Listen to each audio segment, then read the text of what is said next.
विषय फक्त इतका आहे की जर नियमामध्ये ते बसत असेल आणि याच्या पहिले जर दिलं गेलं असेल तर ते देण्यात यावं इतकी मागणी आहे.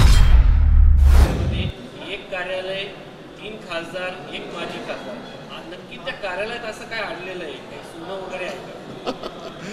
नाही, विषय असा आहे की लोकांचे प्रश्न जेव्हा आपल्याकडे लोक घेऊन येतात, बरेचदा सन्मान्य खासदार जे असतात ते कलेक्टरांकडे वगैरे मिटिंगच्या निमित्तानं जातात. लोकांचा एक जनसंपर्क व्हावा म्हणून एक कार्याची मागणी माझ्या माहितीनुसार सर्व खासदारांनी केलेली होती.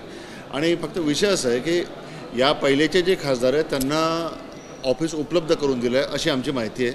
त्यामुळं विषय असा आहे की जर भारतीय जनता पक्षाच्या खासदाराला जर तुम्ही ऑफिस उपलब्ध करून देताय तर आता जे काही काँग्रेसचे खासदार त्या ठिकाणी निवडून आलेले आहेत त्यांनासुद्धा ऑफिस उपलब्ध करून द्यावं ही सरळ साधी मागणी आहे. नाही, पण आता काही वेळापूर्वी यशोमतीताई असं म्हटलं की एकाच विचारांचे खासदार आहेत, आम्ही शेअर करू शकतो, पण वेगळ्या विचारांचे खासदार असे नाही, म्हणजे बोंडेंना ऑफिस नाही, तुम्हाला द्यायला ते तयार आहेत. नाही, असा विषय नाही आहे.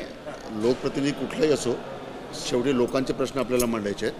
त्याच्यामुळं कुठल्या पक्षाचा आहे तो विषय नाही, फक्त समान न्याय सर्वांना असावा इतकी मागणी आहे.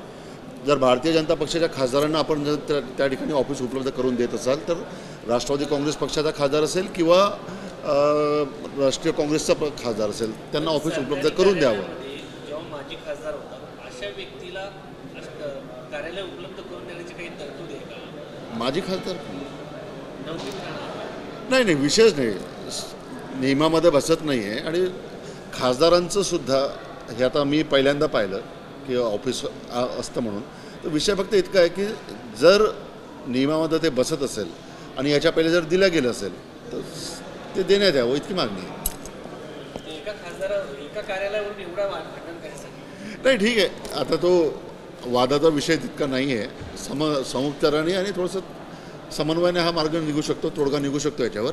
आणि निश्चित आम्ही सर्व बसून तोडगा काढू त्यावर. देश विदेशातील प्रत्येक घडामोडींचे लाईव्ह अपडेट मिळवण्यासाठी आता साम टीव्हीच्या सर्व सोशल मीडिया प्लॅटफॉर्मला लाईक, फॉलो आणि सबस्क्राईब करा. तसंच सर्व नोटिफिकेशनसाठी बेल आयकॉन प्रेस करायला विसरू नका.